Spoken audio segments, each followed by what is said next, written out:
Hi everybody, we're back and we're actually going to attempt to 3D print something now. So in the last couple of modules we have created or downloaded a STL file or design that we can actually use to manufacture something, and we have checked it through NetFab to make sure that it is a proper construction and there's no design flaws. So we can launch our MakerBot desktop software here with the icon, or you're welcome to go into the applications folder and use that as well. Once you've launched the MakerBot desktop software, you can see that you have several tabs here across the top, so let's check those out. The Explore tab basically shows you the Thingiverse site, which is sort of like a social media site where people share their designs, and you're welcome to download anything from here to print. If you have a Thingiverse account, which you're not required to do to print something, you're welcome to sign into it and actually download some of your stuff so you're able to keep an online repository there of things that you have built. But for the purposes of this, we're going to focus mainly on preparing and printing. So either of these that you use to get material, you'll end up with a Prepare tab. In the Prepare section, you have a 3D environment, which you can move around in just pretty much like any other 3D software, and you can change your settings and add files. So let's start by adding a file, and we will add the Lego block that we've built in the last few areas, and we are in our view tool right now, which allows us to move around and kind of look at this from different angles. Generally speaking, we'll want to move our 3D tool toward the center of the build platform. While you can build it anywhere in the build platform, your results are best toward the center where the build plate is most accurate.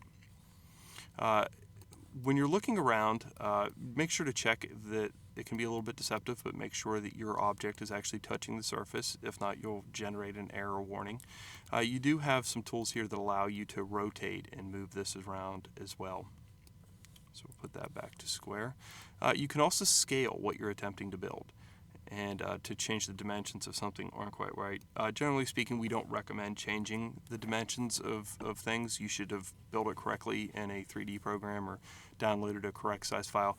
And what happens if you scale it is you change some of the other parts of the design proportionally. So for instance, if you have a hole on the inside of something, you've now also changed the size of that unintentionally. So be aware if you do scale it inside of the software.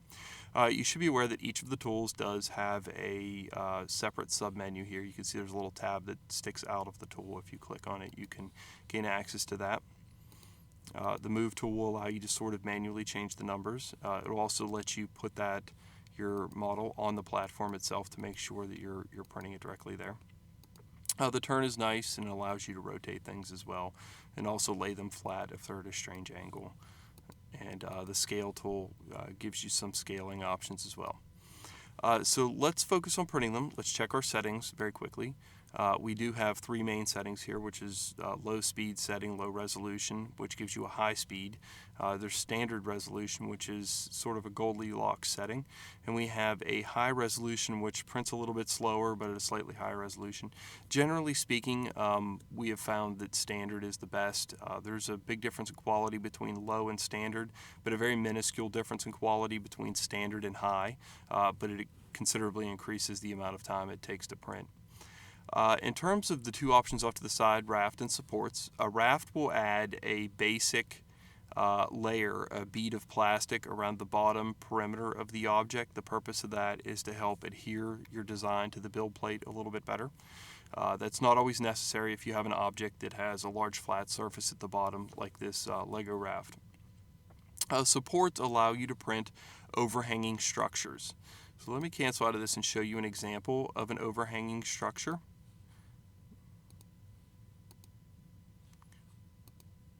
So if I were to print or attempt to print the object like this, you'll see that the little nubs that stick out of my Lego block would be perpendicular. They would overhang. And that means that they essentially would not have any material to hold them up. So when the machine prints from the bottom to the top, this first layer here would just hang out with nothing holding it, and it would just become limp and bend over, and then the subsequent layers would fall off as well. So you would need support structures to hold a support underneath of that to keep the nubs from falling off as they would print. So in terms of that, think about printing your model in a way that is going to create the least amount of support structure. So orient your material or your object the same way. There is an advanced options setting. We don't really recommend getting too into that. It's not going to help you unless you know really what you're doing with things specifically. As a matter of policy, we don't allow anybody to go over 3 shells or with an infill higher than 15%, just because it wastes plastic and doesn't really generate a better quality product. Moving down the list of options here, you can then save things to the library, which will allow you to save it to your personal Thingiverse library should you have your account connected. You can export a print file, which that is relevant if we are attempting to use the MakerBot Replicator 2 and not the 5th generation. But for this demo, we're going to use the 5th generation. And we can click print. And when we do click print, we get a readout of what we're attempting to do. This is very, very important that you pay attention to this. You can print this if it helps you remember it, but we strongly suggest writing it down. We'll know that this takes about 5 hours and 25 minutes to execute. So this is the amount of time that it would require to print your object. And we have an amount of filament that's specified here. When you open up your MakerBot desktop software, you are presented with a survey. We ask that you please fill out that survey, as it helps us track what the printer is using in terms of material, and helps us keep track of inventory and who's using what, and it helps us gather really good data that we can use to enhance this program. So if you enjoy printing, please do continue to fill that out. And you'll see now that we actually have to go over and click on the MakerBot Replicator 2 5th generation. We actually have to click on the Accept Network Print job at the printer itself. This prevents somebody from just printing willy-nilly from any random location on campus. And once you've print that, your printer will begin operating, and in 5 hours and 25 minutes, your job will be printed.